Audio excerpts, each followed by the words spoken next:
Hello everyone, welcome back to Rahi. I am Mustadpreet Kaur, your UGC Net Paper 1 educator.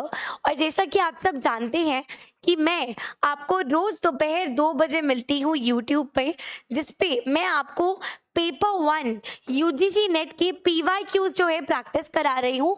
Currently हम 2023 के PYQs जो है साथ में प्रैक्टिस कर रहे हैं, यानी कि 2023 में पूछे गए सवाल जो है हम साथ में जो है सॉल्व करते हैं. ठीक है जी, आ जाइए सभी बच्चे, फिर जो है हम हमारी क्लास को स्टार्ट करेंगे. और अगर आप इस चैनल पे नए हैं और मुझे पहली बार देख रहे हैं, तो जैसा कि मैंने बताया, मेरा नाम उस्तदप्रीत कौर है और मैं आपको पेपर 1 यूजीसी नेट का पढ़ाती हूँ. और रोज दोपहर 2 बजे हमारी यूट्यूब के ऊपर फ्री क्लास होती है पेपर 1 की, जिसमें हम साथ में PYQs सॉल्व करते हैं और उसके कुछ नए कॉन्सेप्ट जो है समझते हैं. ठीक है जी, सभी को प्रणाम, नमस्ते, सत श्री अकाल, आदाब.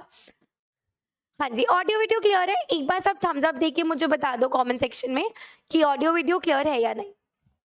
हाँ जी, चलिए, बहुत अच्छे, बहुत अच्छे.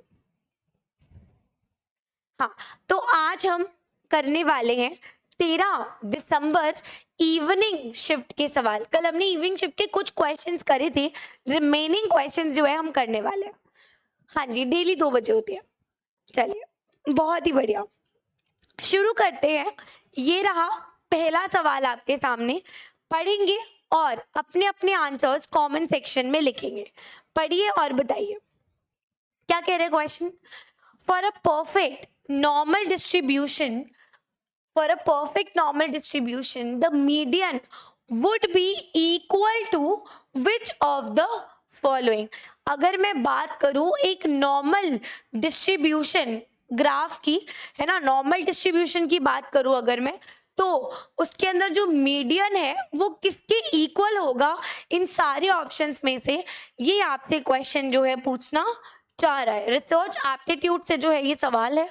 पढ़ेंगे और बताएंगे कि क्या इसका सही उत्तर होना चाहिए. हाँ जी, बताइए. Second quartile, mean, 50th percentile, mode या फिर 5th डिसाइल. हाँ, आराम से पढ़िए, कोई दिक्कत नहीं है. हाँ जी, ऑब्वियसली आपको नॉर्मल डिस्ट्रीब्यूशन का कॉन्सेप्ट पता होना चाहिए इस क्वेश्चन को सॉल्व करने के लिए.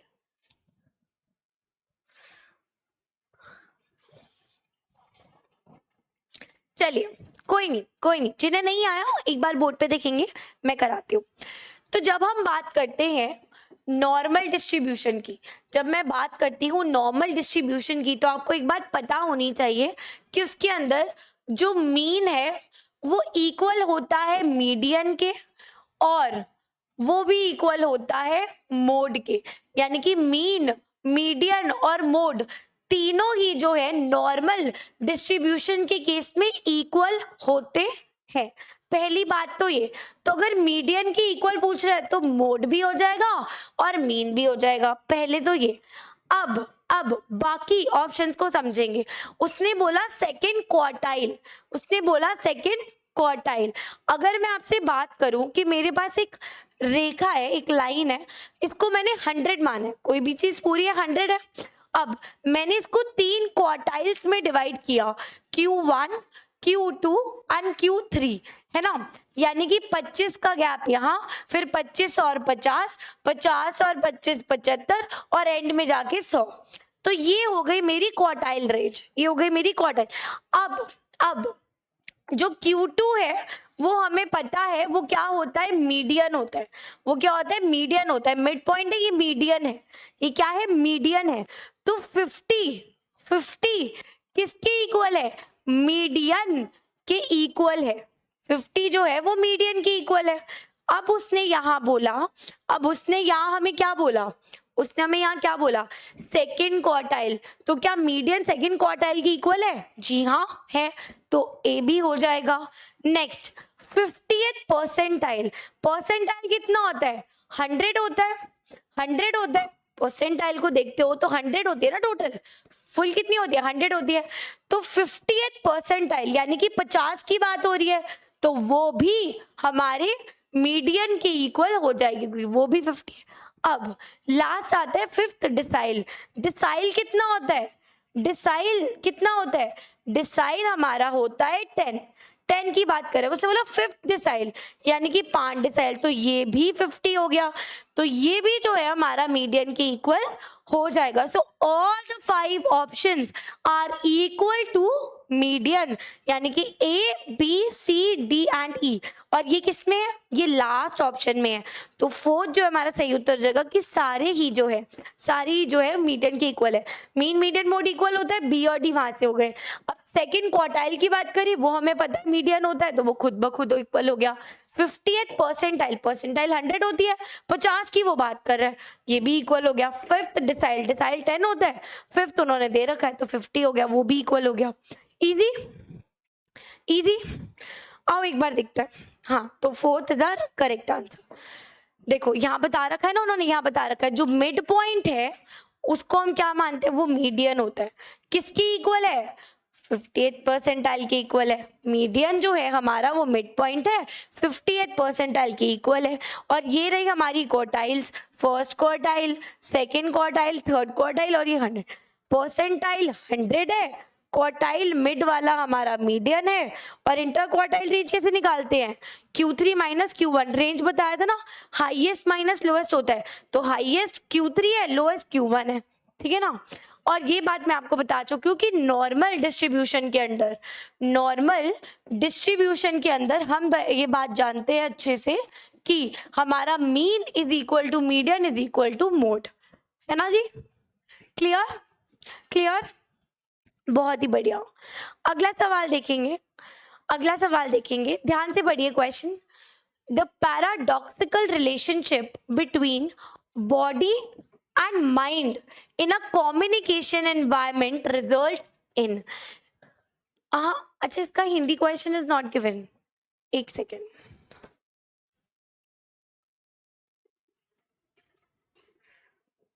इसका हिंदी क्वेश्चन नहीं दिया हुआ, कोई नहीं, मैं आपके लिए इसको एक बार एक्सप्लेन करती हूँ। इसको छोड़ दो, ये गलत आ रखा है, मैं समझाती हूँ। वो कह रहा है जो आपका शरीर है और जो आपका दिमाग है, संचार है ना, संचार के वातावरण में जो है किस प्रकार से उसका जो रिलेशनशिप है वो झलकता है, ठीक है। वो किस में झलकेगा? माइंडफुलनेस में, सेल्फ इंपॉर्टेंस में, ओबीडियंस में, या फिर ह्यूमर में? बताइए।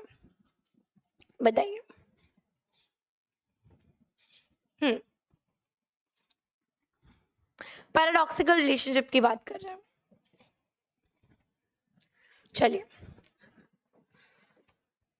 तो डी जो है हमारा सही उत्तर हो जाएगा, यानी कि ह्यूमर। जब हम एक पैराडॉक्सिकल रिलेशनशिप की बात करते हैं हमारे माइंड एंड बॉडी के बीच में कम्युनिकेशन एनवायरनमेंट में, तो वहां ह्यूमर की बात हो रही है ना, ह्यूमर की बात हो रही है। चलिए अगला सवाल। The non verbal communication is studied across which of the disciplines। अगर मैं बात करूं नॉन वर्बल कम्युनिकेशन की, यानी कि गैर मौखिक संचार की अगर मैं आपसे बात करूं, तो वो कौन कौन से डिसिप्लिन्स में जो है पढ़ी जाती है, देखी जाती है? भौतिक विज्ञान में, रसायन विज्ञान में, भाषा विज्ञान, सामाजिक मनोविज्ञान, या फिर मनुष्य जाति का विज्ञान? Physics, chemistry, linguistics, social psychology, या फिर एंथ्रोपोलॉजी? हाँ जी, बताइए क्या होना चाहिए इसका सही उत्तर? बताइए।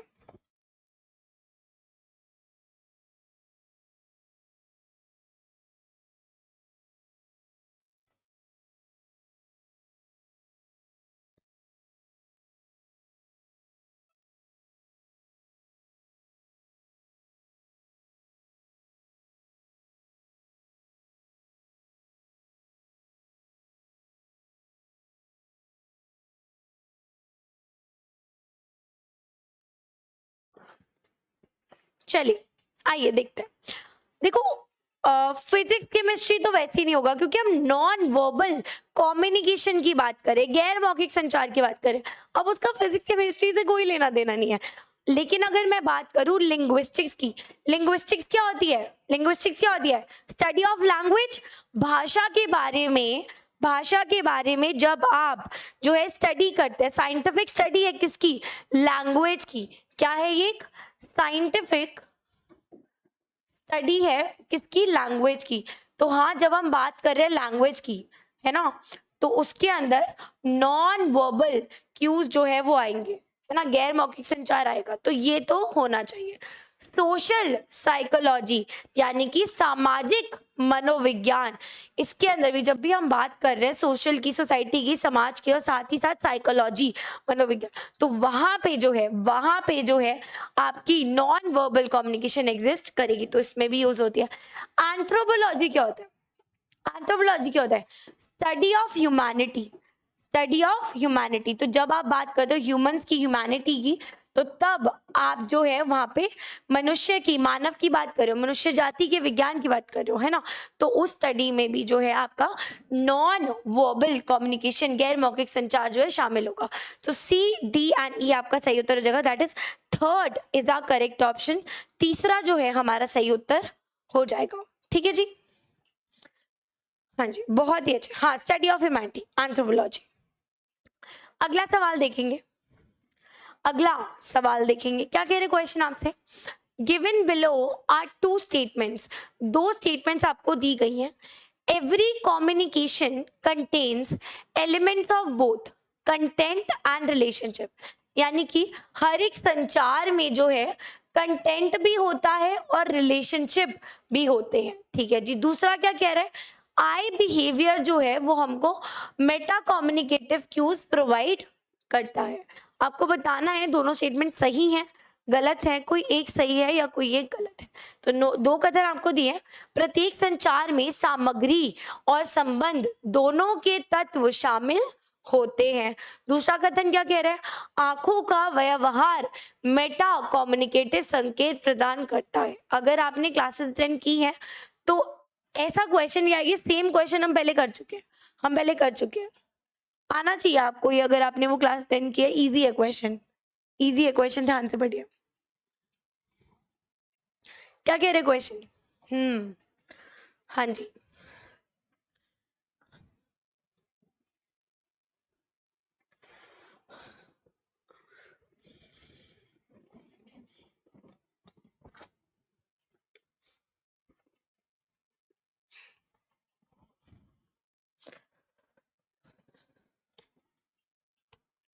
चलिए देखते हैं।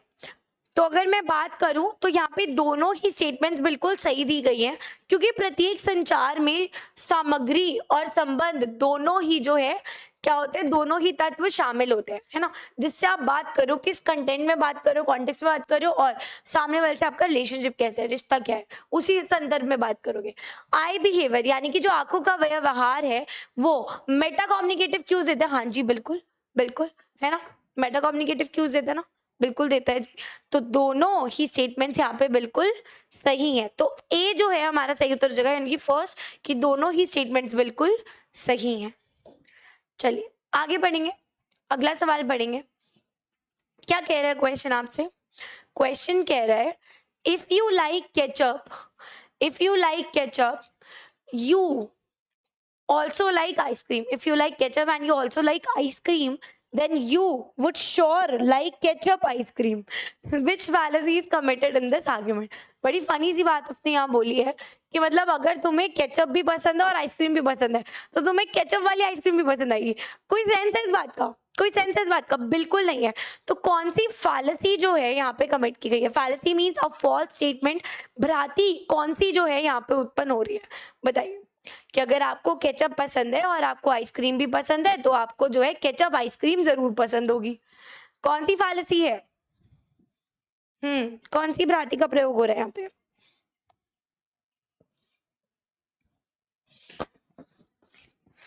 हाँ जी, बताइए।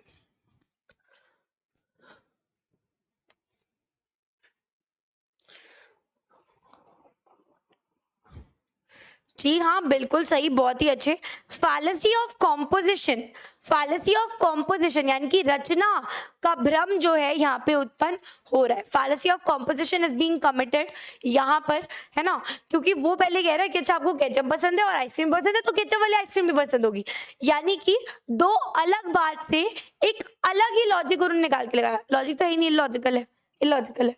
चलिए, काफी बार समझा चुकी हूँ मैं, तो मैं एक्सपेक्ट कर रही हूँ कि आपको अब जो है इसका मीनिंग समझ आ गया होगा, फैलेसीज क्लियर हो गई होंगी. अगला सवाल, which formal fallacy is committed in the following argument. कौन सी फैलेसी जो है नीचे दी गई आर्ग्यूमेंट में कमिट की गई है. ये फॉर्मल फैलेसी से क्वेश्चन है, वो इनफॉर्मल फैलेसी थी, ये फॉर्मल औपचारिक भ्रांति है. फॉर्मल फैलेसी से जो है ये सवाल है. चलिए पढ़ेंगे. No politicians are idiots. Some voters are not idiots. Therefore, some voters are not politicians. तो वो कह रहे हैं निम्नलिखित में कौन सी औपचारिक भ्रांति जो है की गई है. कोई भी राजनेता बेवकूफ नहीं है, कुछ मतदाता बेवकूफ नहीं है, इसीलिए कुछ मतदाता राजनेता नहीं है. तो कौन सी फैलेसी कमिट हो रही है यहाँ पे. हाँ जी बताइए. बहुत ही अच्छे. तो यहाँ पे एक्सक्लूसिव प्रेमाइसेस की फैलेसी यानी कि विशिष्ट परिसर की भ्रांति जो है उत्पन्न हो रही है. कौन सी. Exclusive premises. ठीक है ना जी. चलिए अगला सवाल करेंगे. Given below are two statements. दो स्टेटमेंट्स आपको दी गई हैं. Inductive arguments can only be stronger और वीकर. सेकेंड क्या कह रही है. Deductive arguments can are either invalid और वैलिड. बेसिक सवाल है. दो कथन दिया आपको कि आगमनात्मक तर्क जो है केवल मजबूत या कमजोर हो सकते हैं, और जो निगमनात्मक तर्क है या तो वो अमान्य है या फिर वैध है. बताइए. इजी है. चलो बहुत अच्छे. कितनों का सही हुआ है. तो फर्स्ट जो हमारा सही उत्तर होगा. दोनों स्टेटमेंट बिल्कुल सही दिए, दोनों स्टेटमेंट बिल्कुल सही किया. जब हम बात करते हैं इंडक्टिव आर्ग्यूमेंट की तो या तो वो स्ट्रांग होगी या वीक होगी, स्ट्रांग होगी वीक होगी, फिर आगे कोजेंट होगी या अनकोजेंट होगी. और जब हम बात करते हैं डिडक्टिव आर्ग्यूमेंट्स की तो या तो वो इनवैलिड होगी या वैलिड होगी, या वैध होगी या अवैध होगी, है ना, यही होगी ना. चलिए बहुत अच्छे. अगला सवाल करेंगे. Given below are two statements. My government is a platform through which Government of India aims to encourage citizens' participation towards good governance by seeking their ideas and suggestions. दूसरी स्टेटमेंट क्या कह रही है. My government platform is developed by 3 of the former Flipkart executives to provide a cashless and seamless payment experience.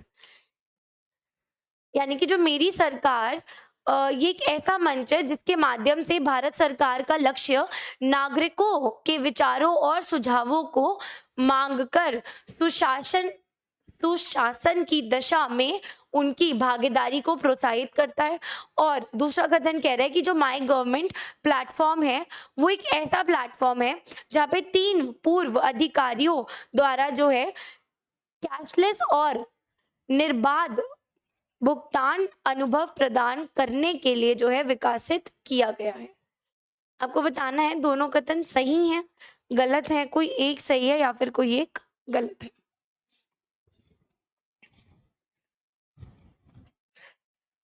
तो अगर हम बात करें इस प्रश्न की तो पहली स्टेटमेंट तो बिल्कुल ठीक है.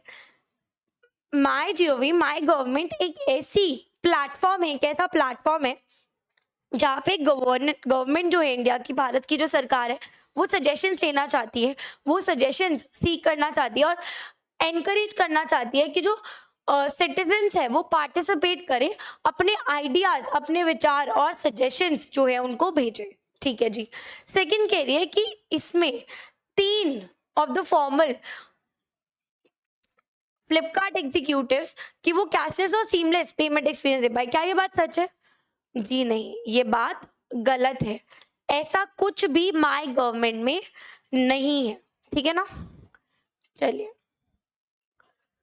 Next question. Given below are two statements, दो स्टेटमेंट्स आपको दिए हैं. Dropbox is an example of email service on the internet. दूसरी क्या कह रही है? Google Docs is an online word processor. दो कथन जो आपको दिए हैं वो कह रहे हैं कि ड्रॉपबॉक्स जो है इंटरनेट पर ईमेल सेवा का एक उदाहरण है और गूगल डॉक्स जो है एक ऑनलाइन वर्ड प्रोसेसर है.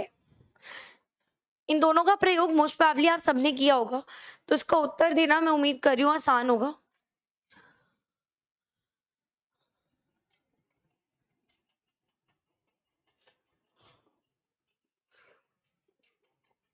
हाँ जी, इसका उत्तर बताएंगे, ध्यान से पढ़ेंगे सवाल और उसका उत्तर देंगे. क्या होना चाहिए इसका सही उत्तर? जी हाँ, बिल्कुल. तो यहाँ पर पहला कथन गलत है, फर्स्ट स्टेटमेंट गलत है, मगर गूगल डॉक्स वाली स्टेटमेंट बिल्कुल सही है. गूगल डॉक्स एक ऑनलाइन वर्ड प्रोसेसर है जिसका हम प्रयोग अपनी आम जिंदगी में डेली करते हैं. बाकी ड्रॉपबॉक्स वो कह रहे हैं कि ईमेल सर्विस का एग्जाम्पल है इंटरनेट पे.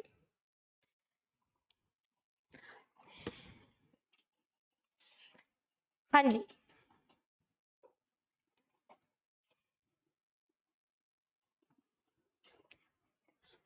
किसका एग्जाम्पल है ड्रॉपबॉक्स? सर्विस तो है, किस चीज का एग्जाम्पल है? हाँ, हम इसे बोलेंगे किसका एग्जाम्पल है ये? सास का नहीं, वो वाली सास नहीं है.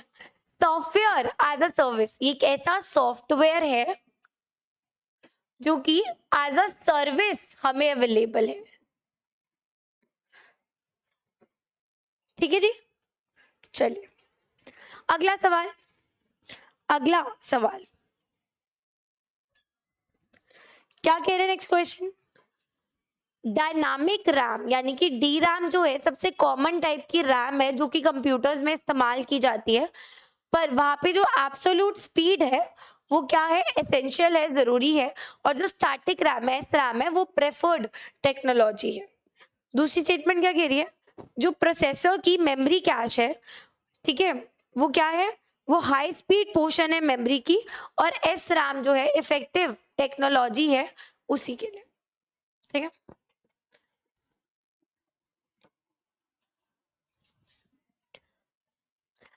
D RAM S D RAM से सवाल है, टाइप्स ऑफ रैम से सवाल है, और सेकंड क्वेश्चन में वो आपसे कैश मेमोरी के बारे में जानना चाह रहा है. बताइए.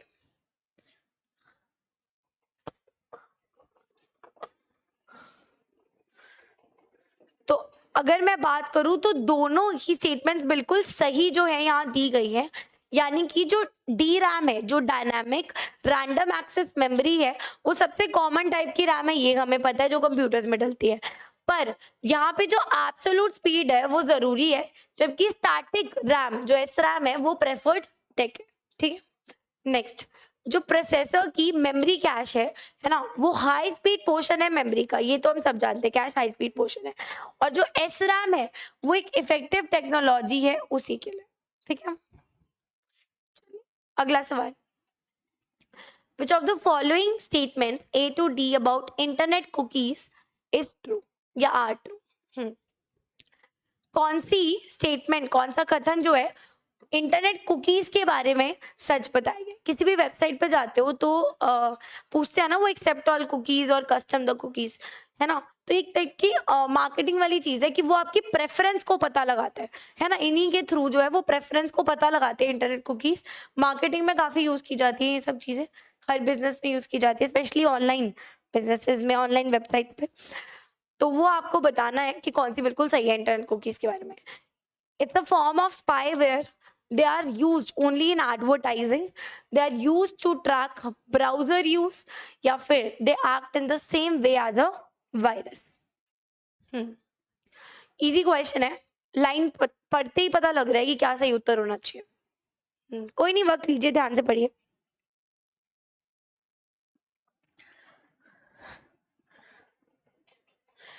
तो सी जो है हमारा सही उत्तर हो जाएगा. यानी कि बेसिकली ब्राउजर यूज को ट्रैक करने के लिए जो है क्या यूज की जाती है, कुकीज यूज की जाती है, जिससे हमें सामने वाले की प्रेफरेंसेस भी जो है पता लग जाती है और वो डेटा स्टोर हो जाता है। तो सी जो है वो बिल्कुल ट्रू है in terms of internet cookies. चलिए अगला सवाल पढ़ेंगे। OLEDs, organic light emitting diode से सवाल है। Which of the following statements are correct with reference to organic light emitting diodes?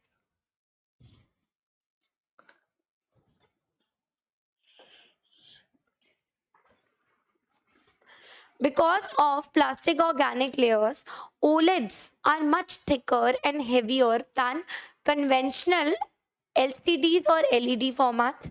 OLEDs give a brighter light than LEDs, leading to more vivid colors.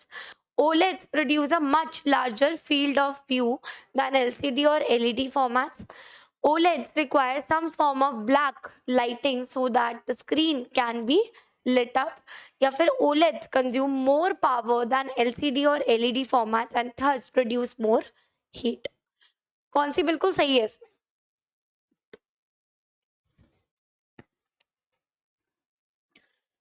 तो यहाँ पर केवल दो ही statement सही दी गई हैं, बी और सी। ओलेड्स जो है उनके पास ब्राइटर लाइट होती है अगर मैं कंपेयर करूँ एलईडी से, जिससे कि ज्यादा विविड ब्राइट कलर्स जो है दिखते हैं ओलेड में, है ना, बेटर टेक्नोलॉजी है। ओलेड जो है वो काफी ज्यादा बेटर व्यू, है ना, लार्जर फील्ड ऑफ व्यू बनाती है rather than LCDs and LED formats. तो ये दोनों ही बातें सच है। देखो ब्लैक लाइटिंग की जरूरत नहीं होती है, ये तो स्टेटमेंट ही गलत है ना। उसके अलावा ज्यादा पावर करती है नहीं, लेटेस्ट टेक्नोलॉजी कम पावर करेगी, एनर्जी एफिशिएंट है, तो ये भी गलत है क्योंकि ये क्या है, एनर्जी एफिशिएंट है, एनर्जी एफिशिएंट है। उसके अलावा वो कह रहे हैं प्लास्टिक ऑर्गेनिक लेयर्स है, प्लास्टिक ऑर्गेनिक लेयर्स है, वो कह रहे हैं हेवियर है, तो ये गलत है स्टेटमेंट, है ना। चलिए तो फोर्थ जो है हमारा सही उत्तर हो जाएगा, that is only B and C. अगले सवाल पे आते हैं,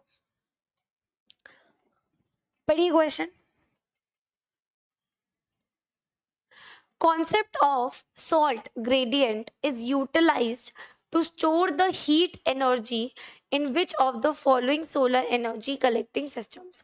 निम्नलिखित में से किस सौर ऊर्जा संग्रहण प्रणाली में जो है ऊष्मा ऊर्जा को संग्रहित करने के लिए नमक प्रवणता की अवधारणा का उपयोग किया जाता है?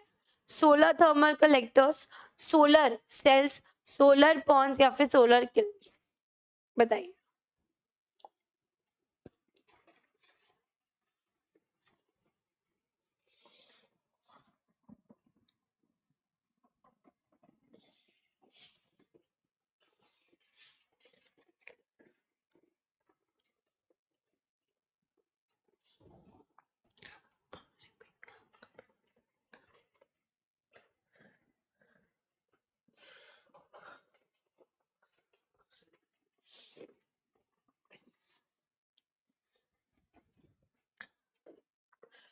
तो सोलर पॉन्ड्स जो है इसका सही उत्तर हो जाएगा, that is C is are correct answer. कि यानी कि एक ऐसा कॉन्सेप्ट जो कि क्या करता है, सॉल्ट ग्रेडियंट को जब हम यूटिलाइज करते हैं हीट एनर्जी को स्टोर करने के लिए, हीट एनर्जी को स्टोर करने के लिए जब हम सॉल्ट ग्रेडियंट का इस्तेमाल करते हैं तो वो कौन सी सोलर एनर्जी सिस्टम होती है, सोलर पॉन्ड्स, सोलर पॉन्ड्स। ठीक है जी, चलिए अगले सवाल पे आते हैं। Full form of pan a type of air pollutant is. Pan जो एक प्रकार का क्या है, वायु प्रदूषक है, तो उसकी फुल फॉर्म जो है आपसे पूछी गई है, एक्रोनिम दिया है, फुल फॉर्म पूछी है। Polycyclic aromatic nitrate, polycyclic acetyl nitrate, या फिर पेरोक्सी एरोमेटिक नाइट्रेट, या फिर पेरोक्सी एसिटिल नाइट्रेट? क्या होना चाहिए सही उत्तर?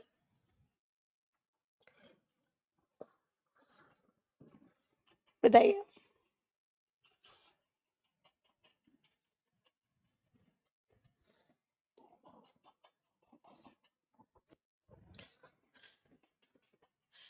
तो पेरोक्सी एसिटिल नाइट्रेट यानी कि फोर्थ जो है हमारा सही उत्तर हो जाएगा। अगर मैं बात करूं what is the full form of pan, तो क्या है, पेरोक्सी एसिटिल नाइट्रेट। क्या है, पेरोक्सी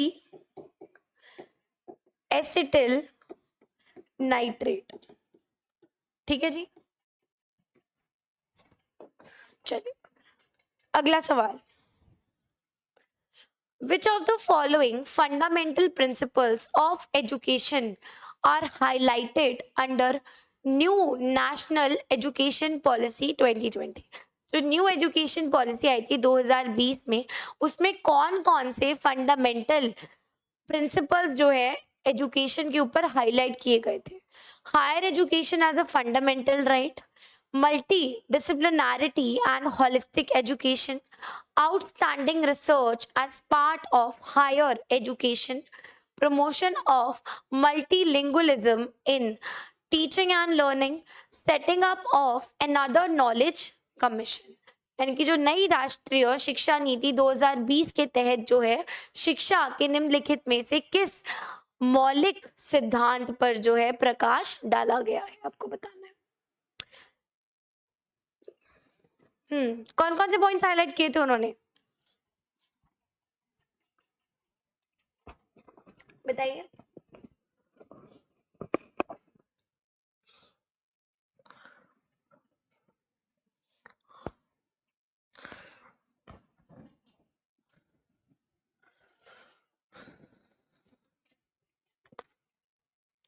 बहुत ही अच्छे, बहुत ही बेहतरीन।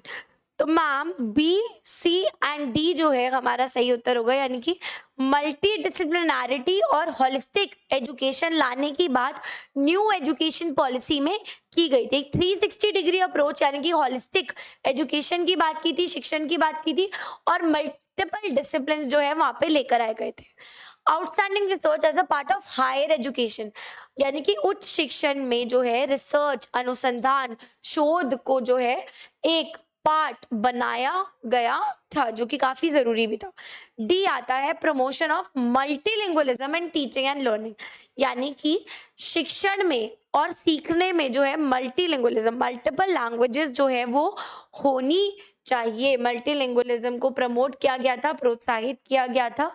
ठीक है जी, तो बी, सी एंड डी जो है सही उत्तर हो जाएगा। That is second is your correct answer, B, C and D. ठीक है जी, हाँ जी, क्लियर है। चलिए, तो आज का सेशन बस इतना ही। उम्मीद करती हूँ कि आपको क्वेश्चन समझ आए होंगे, मजा आया होगा प्रैक्टिस करके। अच्छा लगा हो सेशन तो लाइक कर देना, कमेंट कर देना, सब्सक्राइब टू आवर चैनल राही। एक बार मैं आपको क्विकली जो है कोर्स के लिए अपडेट कर देती हूँ। आप जैसे कि जानते हैं कि यूजीसी नेट जेआरएफ जो है आपके बहुत ही करीब है, आपके बहुत ही करीब है ना। जल्दी आपके जो है एप्लीकेशन फॉर्म्स निकल जाएंगे और आपका पेपर और नजदीक जो है आपके आ जाएगा।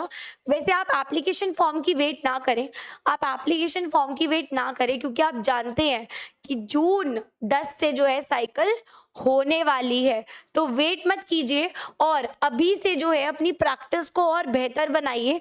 आप जुड़ सकते हैं हमारे चैनल राही के साथ दोपहर 2 बजे की क्लास में, और साथ ही साथ आपके लिए प्रैक्टिस सेट हम लेकर आए हैं, मेरा जेआरएफ टेस्ट सीरीज, मेरा जेआरएफ टेस्ट सीरीज, जिसमें आपको जो है एग्जैक्टली एनटीए जैसा जो है पेपर मिल जाएगा लाइव क्विज के फॉर्म में, जिसमें एंटायर पेपर 1 के आपको जो है मल्टीपल क्वेश्चंस मिलेंगे, सारे 10 यूनिट से, यूनिट वाइज भी मिलेंगे, और संपूर्ण पेपर भी आपको मिलेगा 100 नंबर वाला, 100 मार्क्स की संपूर्ण पेपर। और केवल एक नहीं मिलेगा, जब तक एग्जाम है तब तक लगातार आपको जो है ऑनलाइन क्विज टेस्ट सीरीज मिल जाएगी।